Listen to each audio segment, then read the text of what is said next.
শোভাবাজার রাজবাড়িতে পুজো শুরু, কাঠামো পুজো কবে থেকে হয় জানেন? এই রথের সময়ে, রথের দিন থেকে হয়।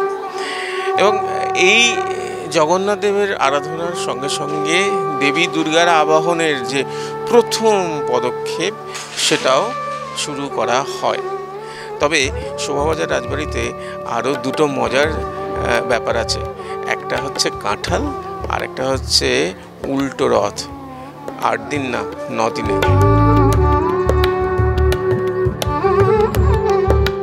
পুজোর ডালায় প্রচুর কাঁঠাল রাজবাড়ির রীতি। শোভাবাজার রাজবাড়ির ঠাকুর দালান, বাইরের বিশাল অঙ্গন। রথের দিন রাজবাড়ির সবাই সমবেত হন, কারণ মায়ের কাঠামো পুজো তো শুরু হয় সেদিনই। রথের দিনটা গুরুত্বপূর্ণ এই কারণেই, আমাদের রথের দিনকেই কাঠামো পুজো হয়।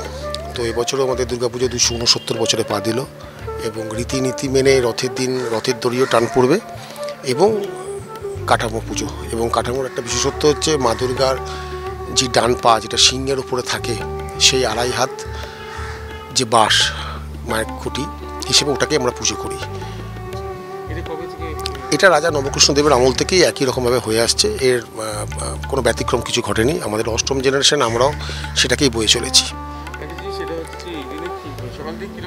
যেটা রথের দিনকে একটা আমাদের বিশেষত্ব থাকে, রথের দড়ি টান পড়বে, কাঠামো পুজো হবে এবং কাঁঠাল, এই কাঁঠালটা আমাদের বিশেষত্ব। যত ফলই দেওয়া হোক না কেন, কাঁঠালটা এই দিনকে আমাদের মাস্ট আনতে হবে, এবং কাঠামো পুজো এবং রথের পুজোর সঙ্গে কাঁঠালটা দিতে হবে। এবং পুজোর পরে এই কাঁঠাল সবার বাড়িতে যাবে এবং সবাই কাঁঠালটা খাবে। মানে আজকের দিনে কাঁঠাল খাওয়াটা শোভাবাজার রাজবাড়ির একটা রীতির মধ্যে পড়ে।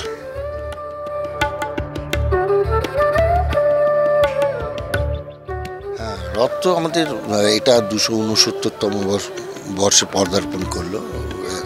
আর যেটা হচ্ছে যে এই রথ কিন্তু অন্যান্য মহেশ ফহেশে যেটা 8 দিনের রথ হয়, আমাদের কিন্তু 9 দিনের। আমরা উৎকল মতে করি, মানে আমাদের আজকে যে সোজা রথ হলো, এবার 8 দিনের মাথায় উল্টো রথ হবে না, এটা 9ম দিনে উল্টো রথ হবে।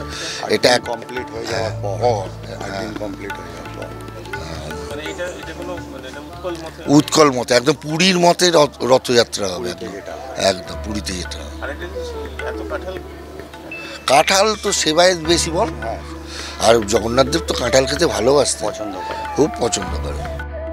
বাড়ির এই প্রজন্ম ও প্রজন্মের সকলেই উপস্থিত। প্রবীণরা বসে চেয়ারে, আর এই প্রজন্মের হাতেই দায়িত্ব কাঠামো পুজোর। রথ চলে, শুধু তালা নেই। আমাদের রথের দিনেই যে এখন একটা নতুন কথা প্রচলিত হচ্ছে, রথ টানলে দুর্গা আসে, মানে কথাটা সত্যি। এবং আমাদের বাড়িতে এই রথের দিনই কাঠামোর পুজো হয়, এবং প্রথম কাঠামোয় মাটি পড়ে আজকের দিনে আমাদের মানে যিনি সভা পণ্ডিত আছেন, যিনি পুরোহিত আমাদের, তিনি আজকে আমাদের রথের পুজো হয়। তিনি আমাদের বাড়িতে এখানে পুরো যে ঠাকুর দালান আছে ওখানে রথটা টানেন। রথ টানা হলে আমাদের বাড়ির যারা আছে তারা যেখান থেকে রথের চাকা যায় সেই জায়গাটাকে হাতে দিয়ে মাথায় দিয়ে প্রণাম করা হয় যে প্রভু ওখান থেকে যাচ্ছেন আর কি, সেই হিসেবে। এবং আজকের দিনে কাঁঠাল, আনারস এবং নানা রকম ফল দিয়ে বাড়ির সকলে এসে উপস্থিত থেকে ভালোভাবে ওখানে পুজো করা হয়। রথে আমাদের জগন্নাথ দেবকে পুজো করা হয়, এবং তার সাথে সাথে আমাদের রাধা গোবিন্দজিকেও আজকে পুজো করা হয়।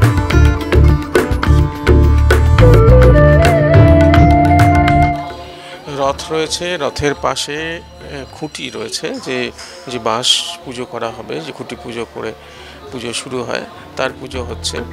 এবং পুরোটাই এই সেই ঐতিহাসিক ঠাকুর দালান।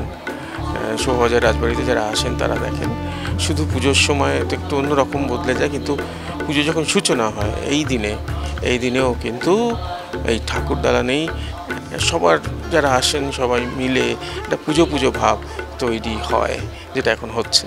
নিখিলের সঙ্গে প্রীতম দে, ক্যালকাটা নিউজ।